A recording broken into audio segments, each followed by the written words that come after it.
L'entreprise fictive que nous avons imaginée est un restaurant japonais que nous avons nommé Omichi. Notre restaurant s'adresse à toute personne souhaitant découvrir ou même redécouvrir les spécialités culinaires du pays du soleil levant. Notre restaurant se situe à Paris, la capitale du pays le plus consommateur de la cuisine japonaise. Omichi est tenu par Madame Kiyo, une jeune femme qui a hérité du restaurant de son père. Nous allons au cours de notre travail discuter de l'évolution d'Omichi, de son passage d'une structure familiale à une structure bureaucratique, mais également de l'évolution de services proposés dans le restaurant. Commençons par discuter de la structure initiale de notre restaurant. Au départ, l'entreprise a une structure familiale. Madame Kiyo travaille avec quelques membres de sa famille, dont 3 de ses cousins qui savent cuisiner. La coordination des tâches est faite par de simples discussions informelles. Les décisions sont souvent prises lors des discussions directes et spontanées. Cette structure familiale est plutôt efficace pour eux et en plus apporte une certaine convivialité au sein du restaurant. Les tâches de Madame Kiyo et ses cousins ne sont pas directement divisées. En effet, le service ou les autres tâches ne sont pas confiées à une personne en particulier. Tous les membres de la famille participent dans les différentes tâches du restaurant, que ce soit dans la cuisine, pour prendre les commandes, pour apporter les plats ou simplement discuter avec les convives. L'approche était plutôt conviviale et personnalisée. De plus, pour l'encaissement et le nettoyage, tous y apportent une contribution avec bien sûr une rotation après chaque service. Il n'y a donc pas nécessairement de compétences ou de qualifications requises, tout a été appris avec le temps et l'expérience faite au sein du restaurant. Bien que la structure soit informelle, l'harmonie polyvalente reflétait l'esprit familial et l'authenticité d'Omichi, ce qui rend le restaurant unique aux yeux des clients. Par ailleurs, l'emploi du temps des salariés n'est pas défini à la minute près.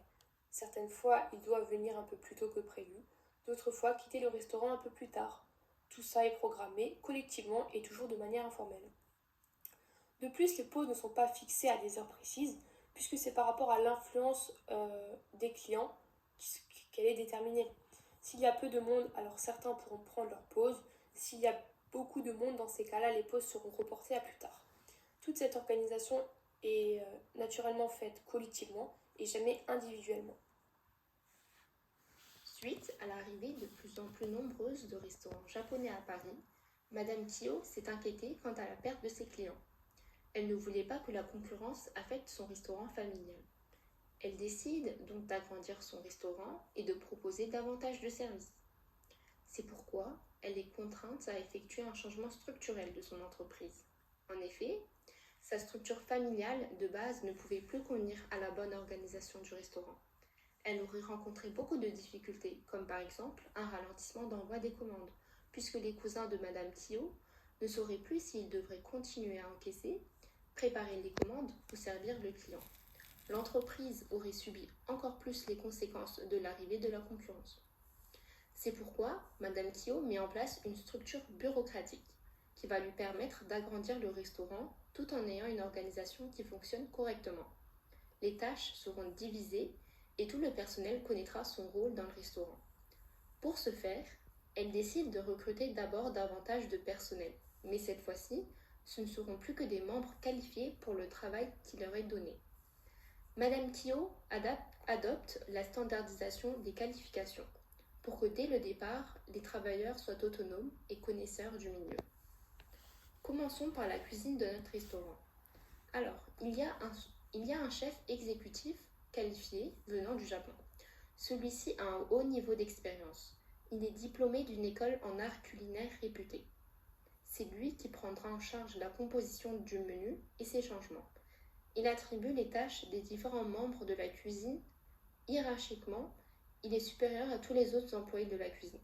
Il supervise leur travail, il dirige leurs différents postes et assure l'efficacité de l'équipe de cuisine. Il y a aussi le sous-chef, qui est le bras droit du chef exécutif.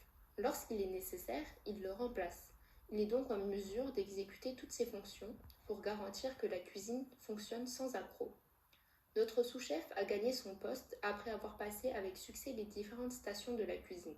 Il est chargé d'exécuter les commandes du chef à la lettre. Il y a les 3 cuisiniers aussi, qui sont chargés d'exécuter toutes les commandes sous la supervision du sous-chef ou du chef exécutif. Ce poste est l'un des plus importants d'un point de vue pratique, puisque les cuisiniers sont chargés de préparer les plats que les clients vont consommer. Ils se doivent d'être délicieux. Enfin, en cuisine, 3 assistants cuisiniers sont recrutés. Ils ne sont pas directement chargés de cuisiner ou de préparer un plat, mais plutôt de préparer la zone de travail, d'organiser et de nettoyer chaque table de préparation sous les ordres des chefs.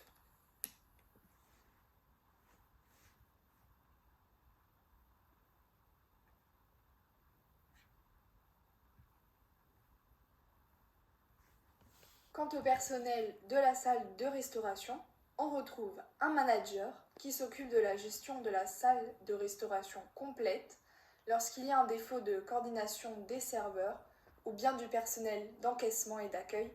Il se charge de régler le souci le plus rapidement possible.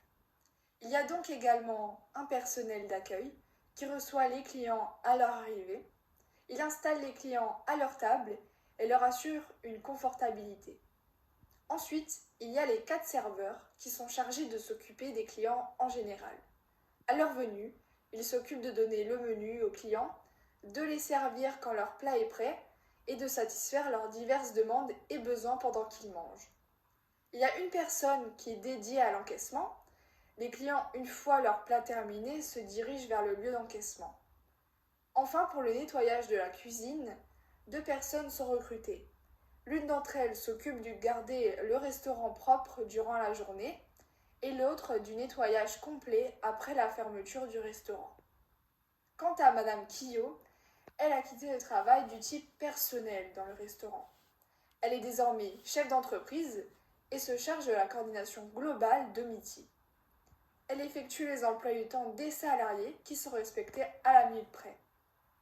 Elle pratique également la supervision directe de tout le personnel et s'assure de la qualité du travail effectué. Elle propose aussi ses nouveaux projets aux salariés qui vont se mettre à l'exécution. Pour l'aider dans le travail administratif, Madame Quillot emploie un comptable. Celui-ci est essentiel car il permet de donner les informations nécessaires sur la rentabilité des projets futurs commerciaux. Et il permet ainsi d'obtenir des connaissances essentielles au développement stratégique de l'entreprise. Maintenant que la structure de l'entreprise convient à son développement, Madame Quillot met en œuvre toutes ses idées pour faire face à la concurrence et pouvoir se différencier. Elle propose des nouveaux services aux clients, fait des changements d'aménagement et des changements stratégiques. En effet, Omiti propose des nouveaux services. Par exemple, un service de livraison à domicile grâce à des applications. Omiti offre la possibilité de commander des plats à emporter pour les clients qui préfèrent déguster chez eux via plusieurs plateformes de livraison de repas à domicile. Il y a aussi un menu végétarien. En plus des nouveaux plats créés par les chefs, Madame Quillot attend une prestation de menu végétarien pour attirer un public plus large et répondre aux besoins alimentaires spécifiques. Un programme de fidélité est aussi proposé pour récompenser les clients réguliers avec des remises, des offres spéciales ou encore des plats gratuits grâce à un système de points accumulés par exemple. Omiti instaure aussi un bar à sushi interactif où les clients peuvent interagir directement avec les chefs pendant la préparation de leurs sushis personnalisés. Des dégustations de sushis spéciaux ou des créations uniques du chef sont proposées, offrant une expérience immersive. Enfin, une nouveauté s'ajoute à cela, un atelier de création de sushis. Omiti propose un service dans lequel un client peut sur réservation se retrouver avec l'un des cuisiniers pour faire ses propres sushis. C'est un tout nouveau concept qui va faire la différence aux yeux des clients. Par ailleurs, Madame Quillot fait des changements dans l'aménagement de l'entreprise. Il y a l'intégration d'un coin composé de tables équipées de cloisons. Les clients viennent s'installer seuls ou à plusieurs dans une table, ce qui est l'idéal pour ceux qui veulent plus de tranquillité et ne veulent pas être dérangés pendant le repas. Madame Quillot ne se limite pas à des changements liés aux services et aux aménagements, mais elle effectue aussi des changements stratégiques. Omiti fait une ouverture de compte d'utilisateurs sur tous les réseaux sociaux comme TikTok, Instagram ou Facebook, dans lequel elle publie quotidiennement des photos de plats pour attirer des clients. Sur les réseaux sociaux, il est aussi possible de faire des jeux concours où des clients pourront bénéficier d'un plat gratuit. En plus de cela, Omiti ouvre un site internet pour que les clients puissent réserver leur table en ligne directement. Grâce au site internet, Madame Quillot peut répondre aux avis des clients qui sont déjà venus dans le restaurant et de ce fait, elle peut continuer à entretenir des bonnes relations avec ses clients. Omiti fait aussi des partenariats avec des influenceurs. Ils font une publicité sur les réseaux sociaux grâce à leur notoriété en contrepartie d'une somme versée. Ces publicités permettent de faire connaître davantage Omiti dans le milieu de la restauration japonaise. Pour conclure, le restaurant japonais Omichi de Madame Kyo a su se transformer en structure bureaucratique étant à l'origine d'une structure familiale. Omichi a su se développer en proposant davantage de services afin de surpasser la concurrence.